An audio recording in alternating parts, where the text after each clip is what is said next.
This is a basic demo of the SuperWiper Desktop Pro 8 SAS SATA multi-drive erase unit.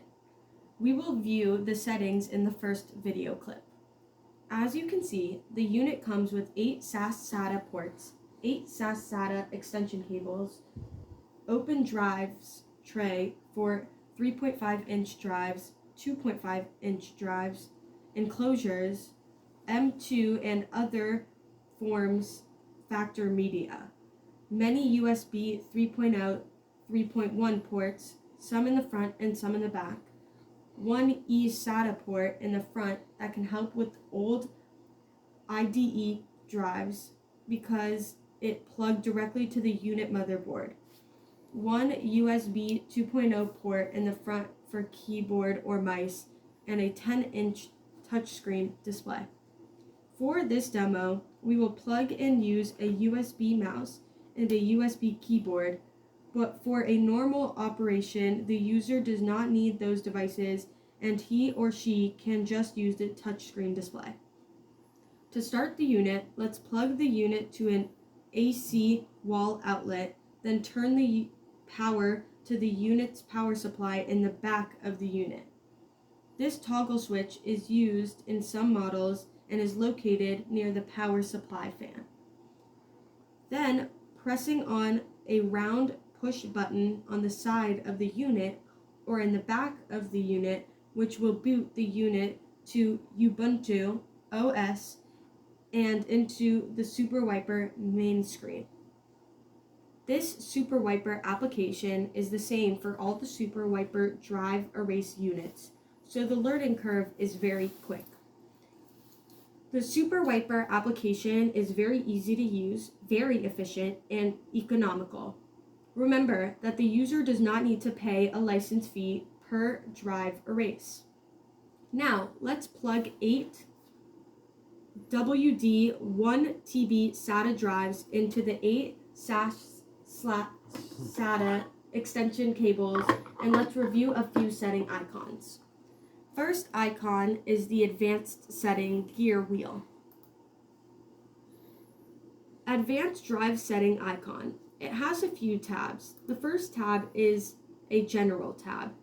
Here, one important setting is to sequentially detect drives, which can help the user to identify an electronic malfunction drive. Electronical defective drive can hose the system. This is a slower detection process, but it should be used if the user deals with a lot of old and bad drives. The second tab is the bad sector handling, where the user can abort or skip bad sector or skip a block of bad sectors when encountering a drive with a bad sector. For recycling centers, the user probably wants to abort the session when it encountered a bad sector and physically shred the drive. Another setting is enabling kernel messages, which will append the Ubuntu kernel messages to the session logs. But most importantly, it allows the SuperWiper application to do early termination of a session with problematic drives. The third tab is the HPA DCO. Those are a special area on the drives, applicable for SATA drives only, and it is recommended enabling the support for it, which is basically opening all the hidden areas of the drives and erasing data everywhere. The fourth tab is the slow drive setting, which is not applicable for drive erase units. Some other icons and settings. The logs icon. This is where the user can set its company info and logo on the NIST certificate and access and export the logs and NIST certified folder, access the log database. The log database is very useful. It displays the drive that has been erased and tagged the log and NIST file for it.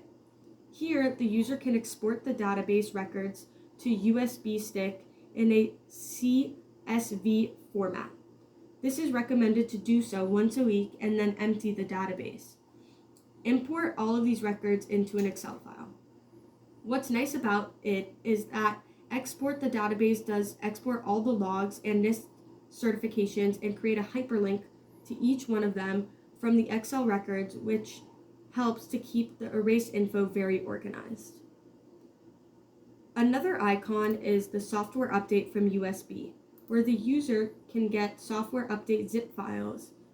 He or she will unzip it into a USB 3.0 stick, then plug the stick in one of the unit's USB 3.0 ports and tap on this icon. That is a very quick and easy way to update the software. Another icon is the set the default setting set by the unit's manufacturer.